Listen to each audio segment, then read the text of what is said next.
When conservative firebrand Candace Owens took the stage at Howard University, she was there with one goal: to dismantle Congresswoman Jasmine Crockett in front of a live audience and millions more online. Dressed in her signature red blazer, Owens exuded the confidence of someone who never lost a debate. But what unfolded would become one of the most talked about political moments of 2024, leaving Owens in damage control for weeks.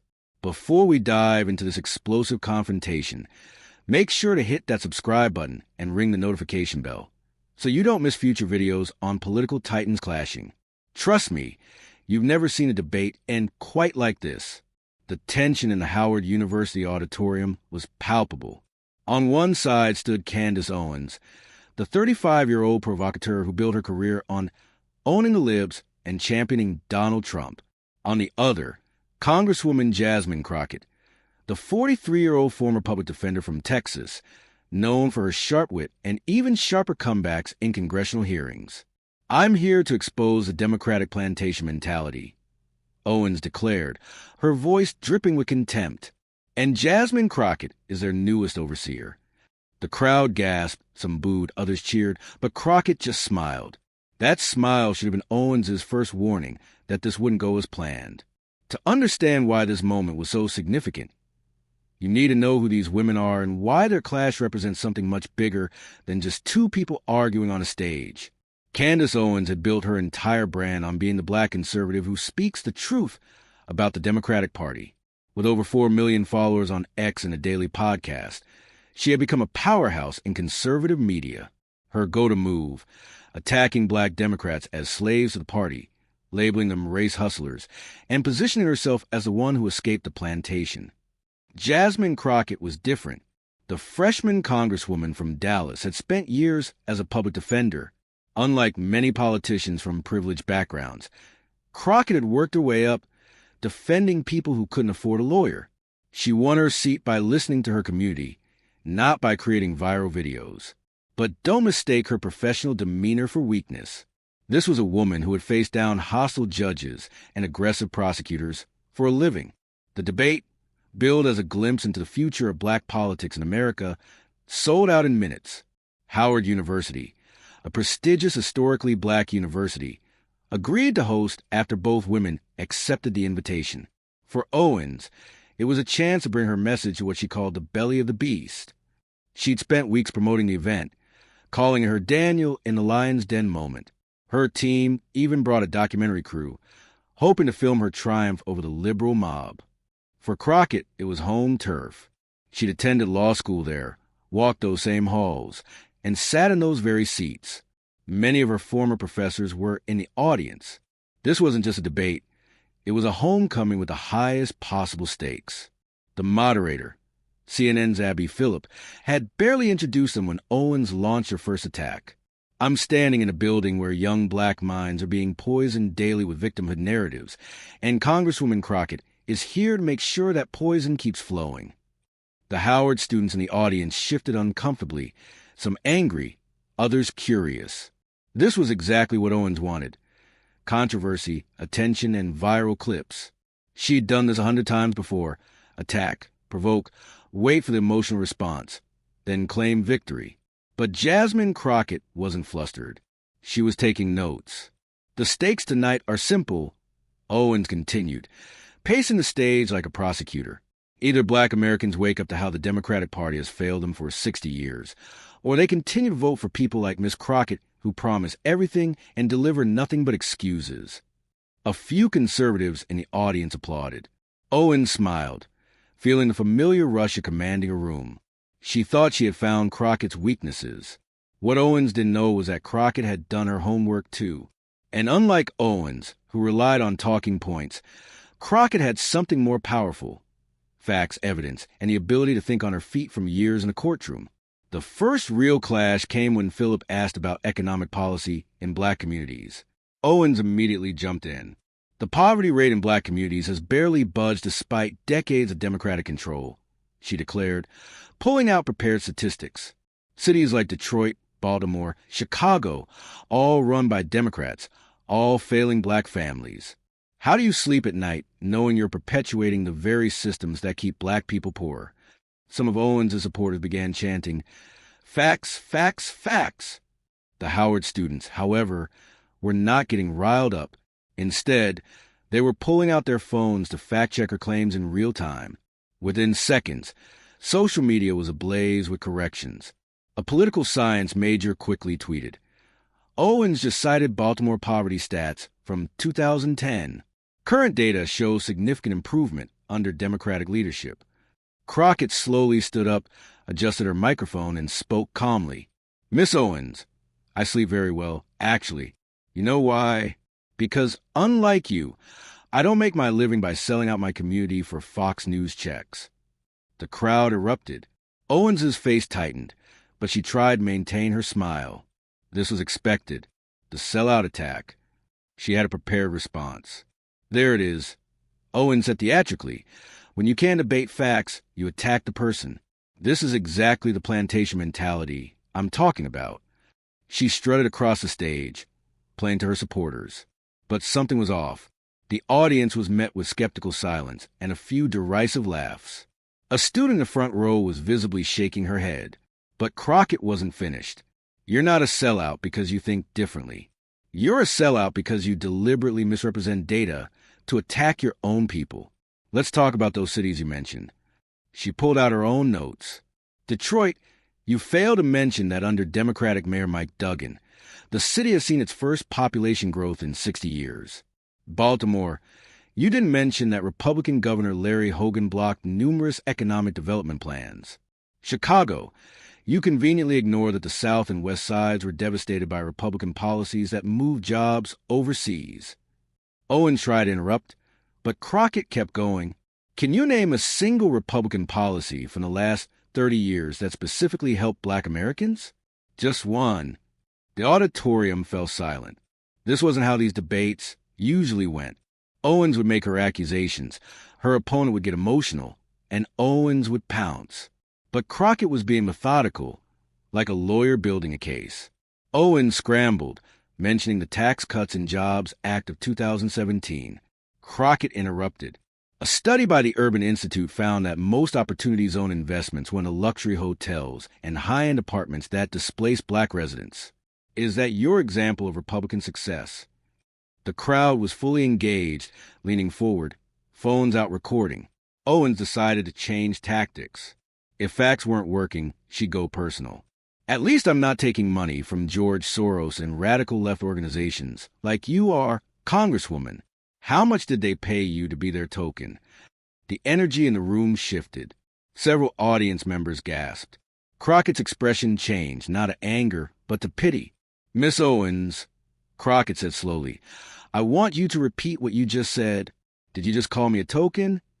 Owens, sensing she'd gone too far, but unable to back down, doubled down. "If the shoe fits, you're doing exactly what your white liberal donors want you to do." Crockett nodded. "Interesting. So, in your world, any Black person who disagrees with you is either brainwashed or bought. There's no possibility that we've looked at the evidence and come to different conclusions. The evidence that Democratic policies have failed." Owens shot back. "The evidence," Crockett interrupted, her voice rising for the first time, "that you've built your entire career on YouTube videos and Twitter arguments, while some of us were actually in the trenches doing the work. I spent 10 years as a public defender, Miss Owens. 10 years defending Black men and women who were targeted by a criminal justice system that your Republican friends made worse. Where were you?" The Howard students began to applaud. Even some conservative attendees looked uncomfortable. "You were making videos for white conservatives who love hearing a Black woman tell them they're not racist," Crockett said firmly. "You were building a brand on the backs of the very people you claim to want to help. And now you want to come to Howard University, to the sacred ground, and lecture us about plantations." The tension was electric. Owens's hands were shaking. This wasn't going according to plan. She'd expected anger she could easily dismiss. She hadn't expected to be calmly and systematically dissected in front of an audience that was supposed to be impressed by her boldness. The pivotal moment came when the topic shifted to education. Owens launched into one of her favorite talking points. "The biggest scam perpetrated on Black Americans is the idea that more education funding equals better outcomes. Baltimore spends over $16,000 per student and still has some of the worst schools. The problem isn't money. It's a victim mentality. Crockett smiled that same smile from the beginning. Please read your data. I'm very interested to hear it.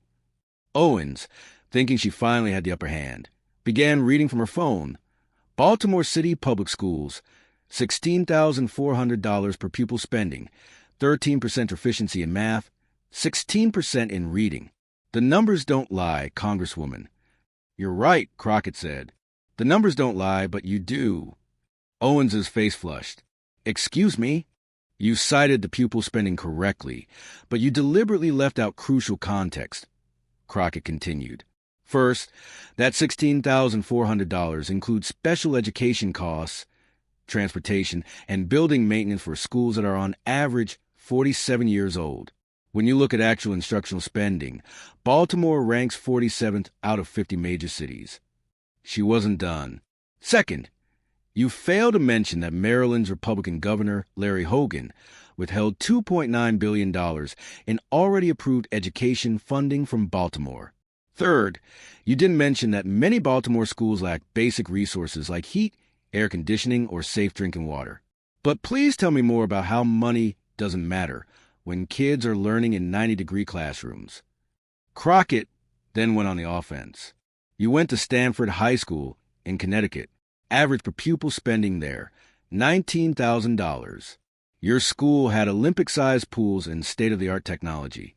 But now you want to tell kids in Baltimore that money doesn't matter. Owens stammered, clearly thrown off her game. Crockett went further.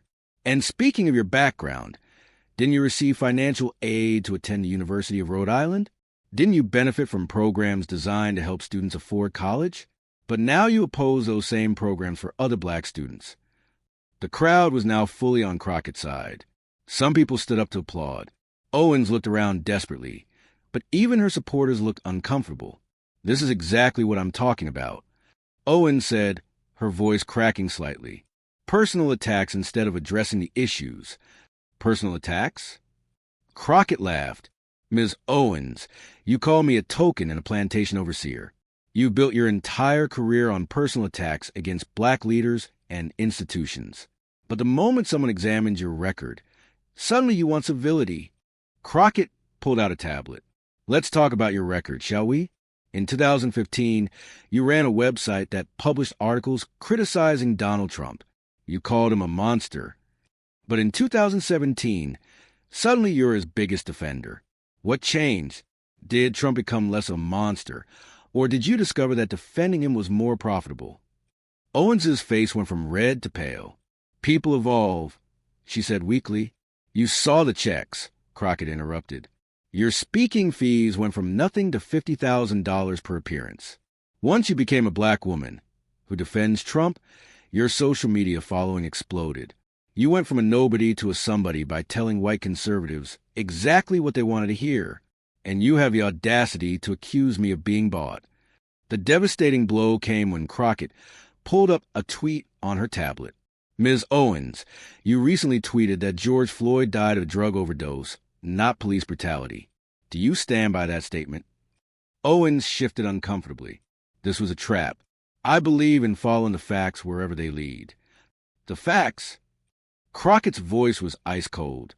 The facts are that Derek Chauvin was convicted of murder. The facts are that multiple medical examiners confirmed that George Floyd died from cardiopulmonary arrest complicating neck compression. The facts are that we all watched a man beg for his mother while a police officer knelt on his neck for 9 minutes and 29 seconds. But you, Miss Owens, you looked at those facts and decided to defend the murderer. You decided that your brand, your followers, your speaking fees were more important than justice for a black man who called out for his mama while he died. And you want to lecture us about moral courage? A Howard student stood up in the audience, tears streaming down her face, and began to slowly clap. Then another. Within seconds, half the auditorium was on their feet in a standing ovation, not for a performance, but for someone finally speaking the truth. Owens stood there, microphone hanging limply at her side, unable to form a response. I think we need to take a commercial break, Abby Phillips said, clearly trying to give Owens a moment to recover. But the damage was done. The clip was already going viral. Screenshots of Owens' shocked face were becoming memes in real time. The conservative commentator who'd made her name by destroying libs had just been systematically dismantled on live television. When they returned, something had shifted. Owens, who'd entered the stage like a conquering hero, now looked smaller. She kept glancing at her phone, seeing the social media explosion happening in real time. The documentary crew had quietly stopped filming. The remaining portion of the debate was painful to watch. Owens tried to return to her talking points, but they fell flat. Every time she made an accusation, the audience remembered how Crockett had fact-checked her.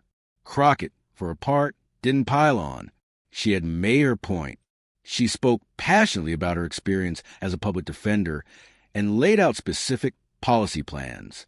She was doing something Owens couldn't, actually discussing policy instead of just throwing bombs. As the debate ended, something unprecedented happened.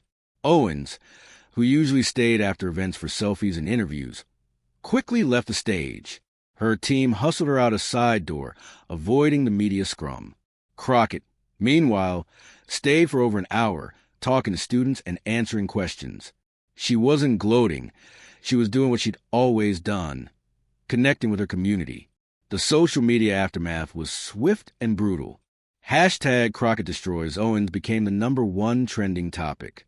The video clip spread like wildfire, particularly the moment when Crockett exposed Owens' flip-flopping on Trump. The conservative media tried to spin it, but even Owens' usual defenders seemed half-hearted. Ben Shapiro tweeted mild support, but didn't share any clips from the debate. Tucker Carlson, who had previously featured Owens, remained conspicuously silent. The mainstream media couldn't get enough of the story. CNN replayed the key moments on a loop. The View dedicated an entire episode to it. The most interesting reactions came from black conservatives, who began questioning whether Owens truly represented their views. "We can be conservative without being disrespectful," one prominent black Republican tweeted. Candace forgot that, and it cost her. Owens tried damage control. She posted a heavily edited video on her YouTube channel, but the internet had already seen the full version. The comments were full of people posting timestamps from the real debate. Show the part where she fact-checked you about Baltimore. She then tried a different approach, claiming the debate had been rigged. But this only made her look like a sore loser. The debate exposed something important about the current state of political discourse. For years, people like Owens have built careers on quick comebacks and viral moments. They've mistaken performance for persuasion, controversy for courage. But when faced with someone who had done their homework, who had facts and real-world experience, the performance fell apart. The impact on Crockett's career was immediate. Donations to her re-election campaign spiked. She'd proven that you could stand up to bad faith attacks without stooping to the attacker's level. Other Democratic politicians took notice, learning how to counter these attacks without getting dragged into the mud. For Owens, the aftermath was more complicated. Her core audience still supported her, but her influence in broader conversations about race and politics took a serious hit. Speaking requests from universities dried up.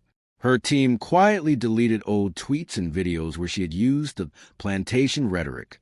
Her upcoming book title was even changed from leaving the Democrat plantation to the more generic think for yourself. A month after the debate, Jasmine Crockett gave an interview. "I didn't go there to destroy anyone," she said. "I went there to have a serious conversation about serious issues. But when someone comes at you with lies and disrespect, you have to respond with truth and facts." When asked if she'd debate Owens again, Crockett smiled. "She knows where to find me. But next time, I hope she comes prepared to actually discuss policy instead of just throwing out insults. Our community deserves better than performance art." This story isn't just about one debate. It's about the choice we all face and how we engage with politics. Do we reward those who divide us with inflammatory rhetoric? Or do we support those who do the hard work of finding real solutions? Do we want leaders who perform for the camera or leaders who perform for their constituents? Jasmine Crockett didn't just win a debate that night. She showed us a different way forward. One where preparation beats provocation, where facts matter more than followers, and where serving your community is more important than serving yourself.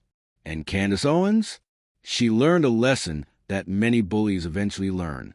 When you build your career on tearing others down, eventually someone will stand up to you. And when they do, all your talking points and viral moments won't save you from the truth. If you found this story as powerful as the millions who watched it live, make sure to hit that like button and subscribe to the channel. Ring the notification bell so you don't miss our next video, where we'll break down another political showdown that changed everything. Remember, in politics, as in life, preparation beats provocation every single time. Thanks for watching, and we'll see you in the next video.